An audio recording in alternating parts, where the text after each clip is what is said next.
Welcome back, YouTube and fellow berserkers. Today is an outstanding moment. My channel has reached over 1,000 subscribers. I've been waiting for this moment for a long time, actually over a year and a half now. I'm very happy, very excited after a long day at work today.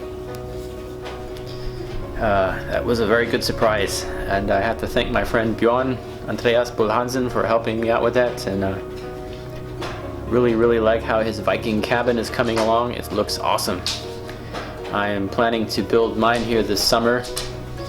I have some smaller projects to do first, and I must wait till I have access to my excavating machine so that I can even out some more of the Viking field, so I have some surface area that I recover so that there is more room for agriculture. I'm planning to sow this year linen flax, certain types of crops that I could use as actually for myself as food. Plant many more trees, as well as apple trees and apple trees and cherry trees and pears and beeches and all the stuff that I personally eat and will have in abundance. Hopefully it's kind of like a future thing, so that this is like 30 years down the road I'll have fresh fruits and vegetables all year round without having to go buy them. That's kind of the main idea in the background while I'm working on the Viking camp, is first of all for the historical interest and for the YouTube and for the Viking Age research and projects, but also to have it functional so that it's actually a farm in a small level for myself and for the things that I hope to harvest there, and it'll be actually working farms. That's some infrastructure in the whole thing, which should make it much more special and more realistic actually on behalf of the research that I'm doing with the Viking Age. So that'd be very interesting to see where this is going to go here in a year or two. I am planning on getting some chickens as well, but I have to do some research, and I'm not quite sure 100% that I want to do that just yet. The bees are an excellent add-on to the Viking camp. It's also, my dog's over there doing silly stuff, also a very historical aspect. Viking beekeeping is something I'm really looking into right now. There's not a lot out there on that topic. However, living here in Germany, there are many literary sources for beekeeping around 1,000 years ago in northern Central Europe, which for that time may have been very close to the actual methods and ways that the Vikings, the Scandinavians of the Middle Ages may have also kept bees. They have here in Germany what's called the Lüneburger Stülpe, which is basically like if you see the cartoon beehives, you know, the little how do you explain, the little twisted cone shape, made out of straw, and they're covered in cow manure and clay, and it makes this really hard insulating paste, and then they cover that, and then there's a small slit at the bottom where the bees enter, and from the bottom you flip it upside down.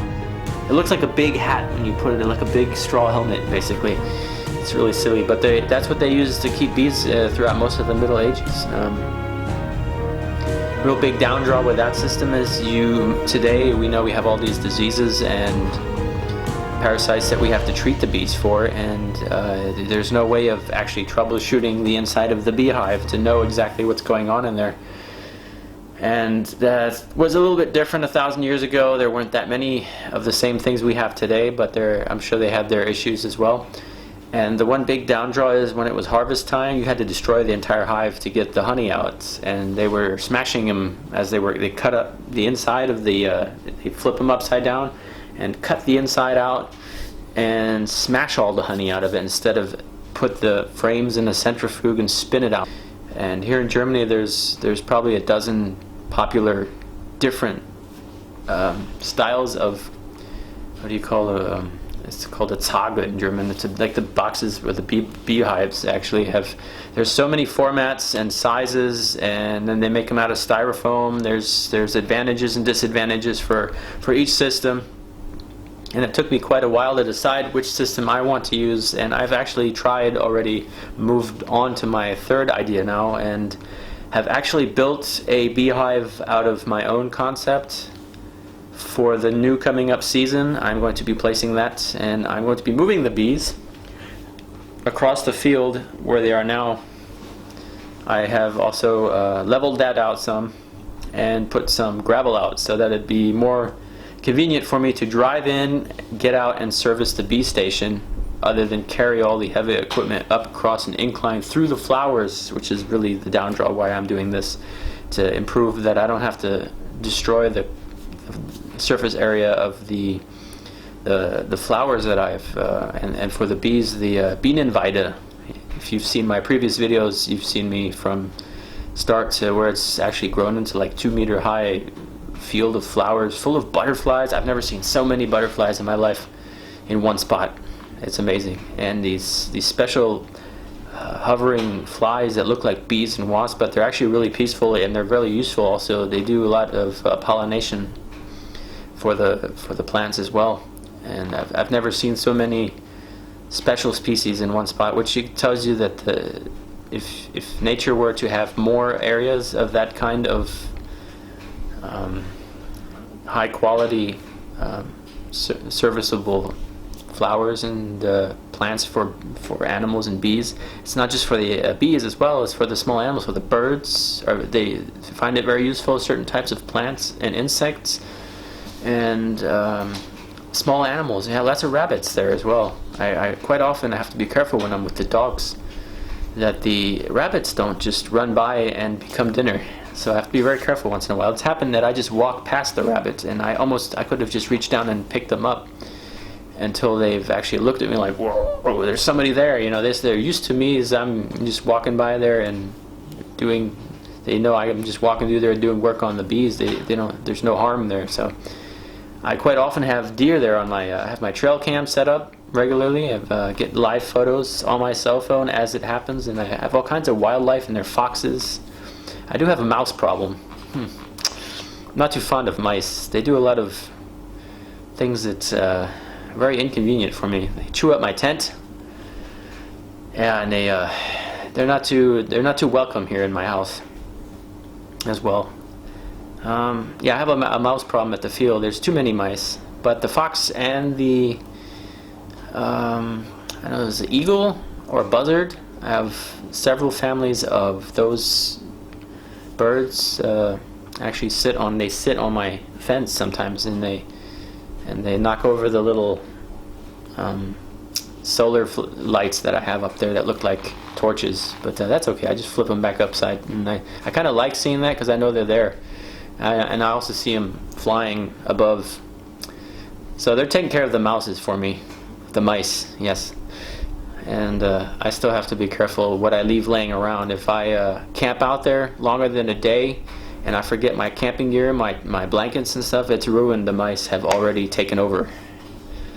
So that's something to keep in mind. That's a little bit on the down, but it's nature. You know, you have to understand that that's how that was in the Viking Age. They probably had the same problems, or even worse, having that their animals were in the same building. It would have attracted a large amount of rodent species and population. So that's one thing to take into consideration, I guess. Yes, and so I'm very happy to have made 1,000 subscribers and growing, and I'm very thankful for all of you guys who are watching this now, who may have been subscribers before or have just recently subscribed in the last day or two, or am watching this now and might subscribe here in the next couple of minutes, which would be awesome. Make sure to ring the bell somewhere down here, and the like button if you'd like. That'd be awesome. Helps the channel, and I'm looking to grow this channel into something great. Like I did introduce myself into the in the new channel trailer I put together here to make it a little more up to date, where I've come so far, who I am and what I do. I do a lot of blacksmith work, and most of it's based on items reconstructing the findings of the archaeologists from the Viking Age, the recreations of certain things such as the Oseberg lanterns. That's one of my absolute favorites. I've made a couple of those now, and hardware for Viking sea chests and various small things. Flint fire strikers. I love those. I've probably made like 50 of them so far, just this last 6 months. I mean, this is crazy how high in demand they are. I usually just give them away. I make a little leather pouch and I put all the resources in there, and I give them for birthday presents, or someone comes by the camp. It's like a regular, and it just kind of to get them hands-on interested. They get to start the fire with my kit, and then they kind of like it, and then while they're messing around, it only takes me about 2 hours to from start to finish to make a workpiece that actually look nice and be finished. And so I go ahead and make one real quick, just while we're sitting there grilling the food, talking, and I'll go ahead and make some flint fire strikers, some simple historical based shapes and sizes. Something simple. Sometimes just something simple just fine for if someone's not specifically a Viking Age fanatic, but historically finds that very interesting. They've used flint steel strikers to light fires well up into the beginning of the 19th century, which is very, very interesting. A lot of people don't know that. They think that's like Stone Age technology, but it's actually Stone Age, Iron Age more likely, but it's been recently disregarded out of our modern lives because we have the modern lighters and torches and stuff like that. But I tend to try to light my fires at the Viking camp with flint steel. Medieval times, they weren't pretty. A lot of people were like, oh, Vikings and Viking Age, parties, and actually quite the opposite. Everybody was tough, but there was, what's interesting is the knowledge and the mindset, and a little bit of that thinking back, and maybe that resets a little bit of that ideal would probably not harm today's society, trying to get back out and live a little more with nature instead of just take from it. Yeah, well, it's already going on here like 15 minutes or something on my camera. I didn't want to talk to you guys about too long, but it's been a great journey so far. Looking forward this coming spring, summer, sometime like that, I'm planning building a Viking house as well. I am going to try to use as many raw materials as possible that I can source out of the forest. I have to acquire permission for that from certain individuals first. There's several dying acres of forest, and that wood needs to be cleared, and they can't sell it, and so I might as well take it out and salvage what I can to build some really cool stuff for you guys here on the YouTube channel, and share it with you guys.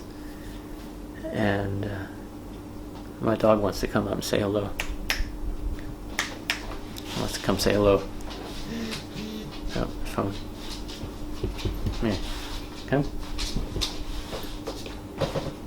There. That's the Gonzel, my good old pal. Yeah, my good old friend.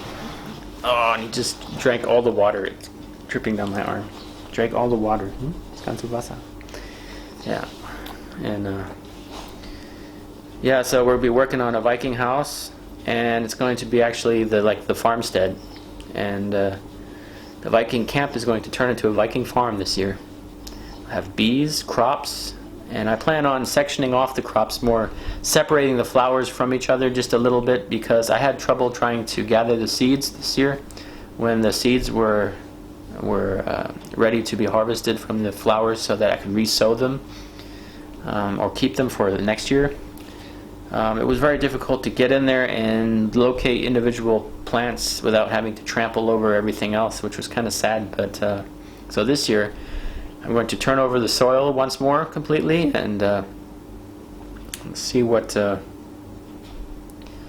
I'm going to section it off. I'm going to section off so that I have certain things growing next to each other, so that I can easily just walk in between and harvest all the seeds. I have a mass collection of each individual seed and that would be real convenient for the year next year, and possibly maybe I'll be able to sell. Oops. Be able to sell some of that if I have to, help fund the Viking camp, because it makes a lot of money. I bought seeds. I paid probably good couple $100 on seeds last year, easy, just for that little bit of bird food. Looks like bird food that I got ripped off. A little can of bee flowers, like $50. That's a rip off. A bag of bird food is like $12. It's like 10 kilos. I don't know. I think I might try that. See what grows and experiment. Yeah, but that's the plan for this year. And plant many more trees. I have to clean out the forest that's dying next to the Viking camp. And we'll have to see about that. There's some things going on that not quite ready to share with you yet. They're still in the works, and that would be really cool if that actually works out. And then I'll share it with you guys. But until then, it's going to be kind of a ongoing battle until I can actually get it to happen, and then we could really have some fun with this Viking camp project.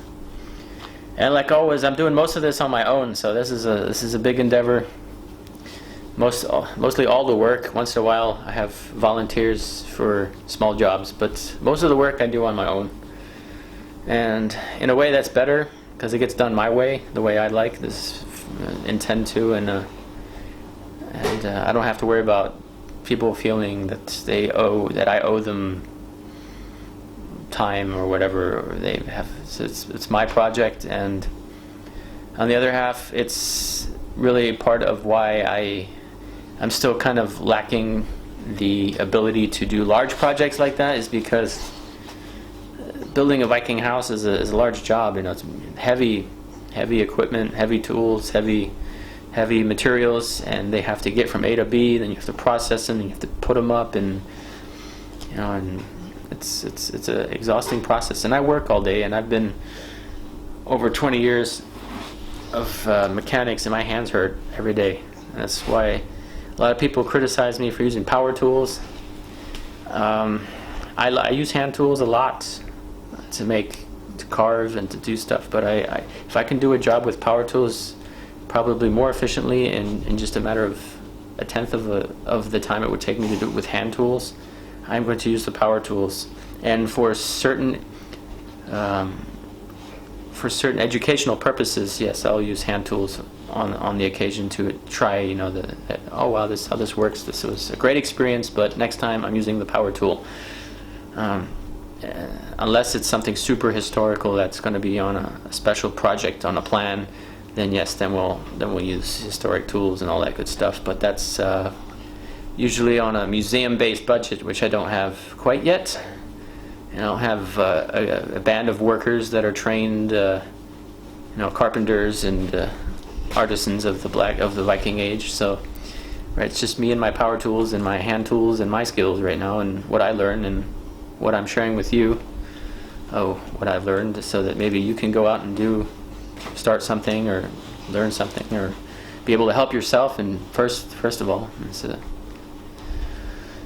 is enough talking from me today. I think my dogs want some of my attention now. Yeah, and so hope you guys enjoyed what's going on my channel so far. If you have any suggestions to anything on the videos, please leave comments. I'm open for that. I'd like to see something. Maybe I have some ideas for some videos. If you want to leave a comment under one of my videos, or under one of these, under this video in particular, this is my 1,000 subscriber celebration video. So thanks a lot, everybody, for supporting me on this journey. Thanks, Bjorn, for your great help, and your Viking cabin looks absolutely